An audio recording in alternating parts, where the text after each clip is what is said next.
Salut à tous et à toutes et bienvenue dans ce 108e Débrief Week. J'avais déjà pu vous parler des éditions Black Box et de mon tout récent partenariat dans le dernier Débrief Week, donc si jamais vous l'avez loupé, ça date de lundi dernier. Et j'ai encore envie de vous en parler cette semaine. Vous avez été quelques-uns d'ailleurs à me dire dans les commentaires que vous ne saviez même pas que Black Box faisait aussi des mangas papier. Vous êtes nombreux à surtout connaître Black Box pour leurs DVD, puisqu'ils éditent aussi des séries animées en France. Et donc en plus de faire des super mangas dont je vais bientôt vous reparler sur la chaîne, ils ont aussi une boutique sur internet, donc forcément ils vendent leur propre licence, mais ils vendent aussi des mangas d'autres maisons d'édition, des séries qui ont été arrêtées, donc qui ne sont plus trouvables sur le commerce normalement. Et c'est de ça précisément dont j'ai envie de vous parler aujourd'hui. Alors en fait, j'avais envie de commencer cette vidéo avec un petit unboxing de ce que j'avais commandé chez eux, sauf que j'ai pas encore reçu le carton, donc on s'adapte.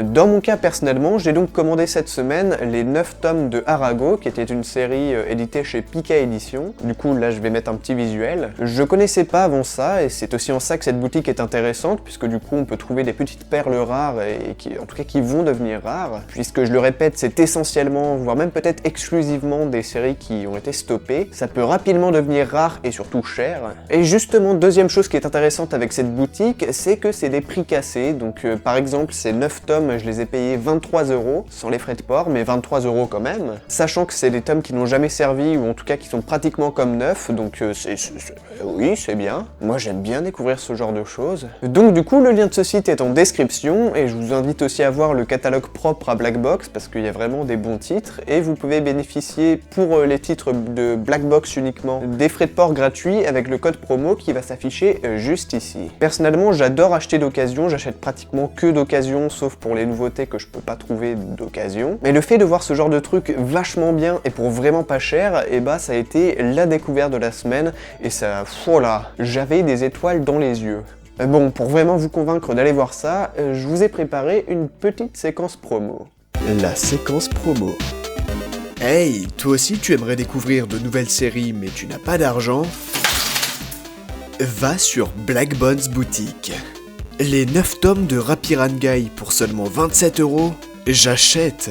15€ pour Cosmo Ship Yamato, j'achète. Mind Game pour 10€, j'achète. Maintenant, grâce à Black Bones Boutique, tu es peut-être à découvert, mais au moins tu as plein de bonnes séries qui t'attendent. Je voulais aussi vous parler de cette petite nouveauté qui est le Couvent des damnés, donc c'est sorti le 4 janvier si je ne me trompe pas aux éditions Glénat. Et comme j'ai déjà pu le dire, j'ai envie cette année de m'acheter un maximum de nouveautés, d'une part pour vous faire encore plus de premiers retours sur ce genre de titres, et surtout pour élargir un petit peu ma culture, puisque avant j'avais tendance à rester un petit peu dans mes zones de confort et d'acheter seulement ceux que j'avais envie de lire. Par exemple, je n'aurais pas forcément acheté le Couvent des damnés s'il était sorti l'année dernière, et je me suis dit, mon bon petit bonhomme, c'est pas comme ça que tu vas découvrir de nouvelles choses et te forger une culture un petit peu plus vaste, donc sors de ta zone de confort et achète-toi des trucs. Mon porte-monnaie a dit non s'il te plaît, fais pas ça, mais je l'ai fait quand même. Le Couvent des damnés, c'est un titre qui se place dans l'Europe médiévale, donc là encore c'est les mangas historiques comme ça, surtout pour cette époque, j'ai pas l'habitude d'en lire. Du coup je sais pas tellement ce qui a déjà été fait dans ce genre-là, moi quand on me dit manga médiéval, je pense à Berserk, voilà à peu près ma culture. Donc tout ce que je vais te dire là, va falloir le prendre avec un certain recul et des bonnes petites pincettes. Et j'ai bien aimé le Couvent des damnés, j'ai bien aimé ce premier tome, alors ça risque d'être une série qui va pas forcément me marquer. Pourtant il y a des trucs intéressants, même historiquement ça se base donc sur la Vierge de Fer, qui est donc un instrument de torture qui avait été fait, il me semble, par le Vatican. Donc ça parle aussi de religion, ça parle même beaucoup de religion. Donc il y a un contexte tout à fait sympathique, et ça montre d'ailleurs bien comment ça se passait à l'époque, avec les exécutions sur la place publique, tout ce genre de choses. C'était festif quand même. Mais donc quand même, pour vous résumer un peu le truc, on va suivre tout au long de ce premier tome cette jeune fille qui est une sorte de vagabonde qui a été vendue par ses parents pour servir de on n'a pas envie de savoir. Elle va donc s'enfuir et se faire recueillir par une herboriste qui va ensuite être considérée comme une sorcière, puisque les maladies à cette bonne époque c'était avec les prières qu'on les soignait, donc là c'était un peu contre nature. Mais c'était contre nature, je m'en souviens toujours. Contre religieux surtout. La colère de Dieu va s'abattre sur la France. Donc sa mère adoptive va se faire exécuter, justement on a parlé, sur la place publique, et cette demoiselle donc, je sais plus du tout comment elle s'appelle, Ella, c'était pourtant pas bien compliqué à retenir. Donc Ella va être plus ou moins réduite en esclavage dans une sorte de domaine religieux, donc avec des sœurs et tout ça. Alors c'est pas tellement de l'esclavage comme on pourrait l'entendre habituellement, elles sont pas enchaînées et tout ça, elles ont quand même des tâches à faire, à accomplir, donc je crois c'est surtout de la moisson et tout ça, récolter des trucs. Sauf que Ella, en se faisant passer pour un petit mouton docile, a quand même un sentiment de vengeance prédominant, notamment pour une certaine demoiselle qui a ordonné de faire exécuter sa mère adoptive. Et ainsi, ça va donc être une pure histoire de vengeance qui se passe en Europe médiévale. Voilà, à peu près.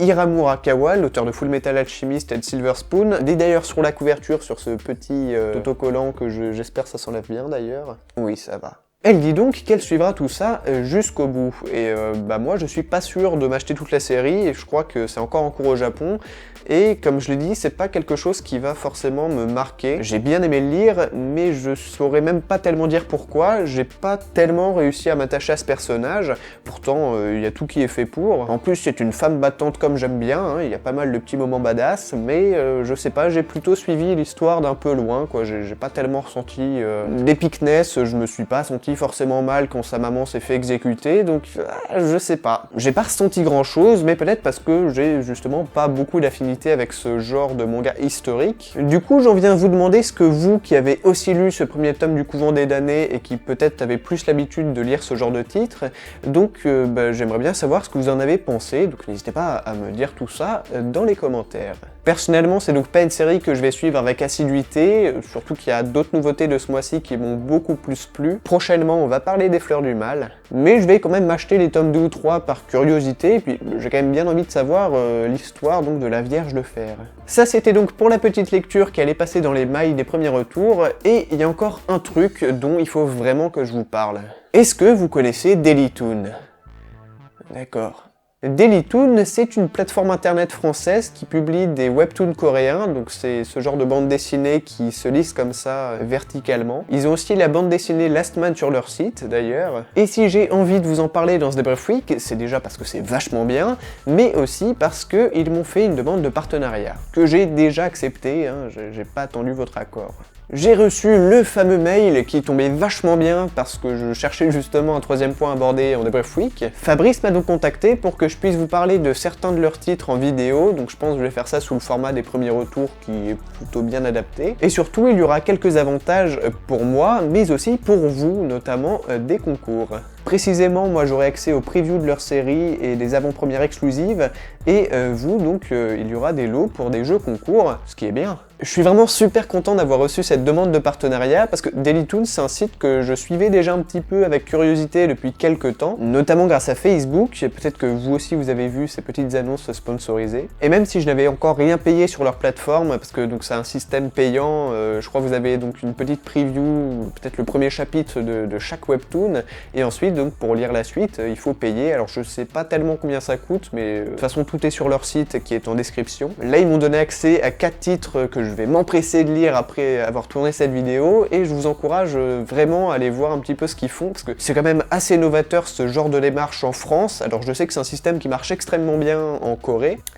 du Sud, mais la lecture en ligne, surtout pour les mangas d'ailleurs, c'est quand même un truc un peu casse-gueule, et là de voir que tout est adapté justement pour que ce soit agréable de lire ça sur des écrans, donc sur tablette, sur portable je sais pas, mais en tout cas sur tablette et ordinateur. Donc tout est adapté pour avoir un confort de lecture optimal, et ça va nous permettre de découvrir ce qui se fait donc en webtoon coréen. En tout cas moi j'ai très hâte, et je vous redirai donc pour la mise en place des concours, on va essayer de faire ça bien et ça va être cool.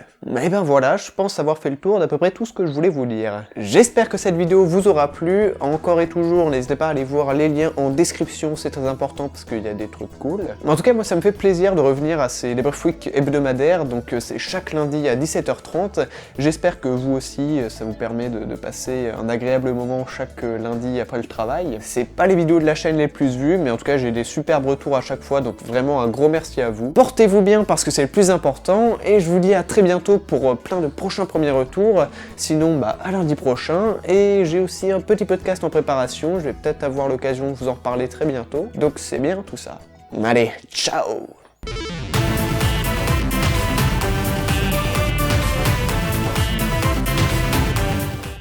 C'est contre nature, hein.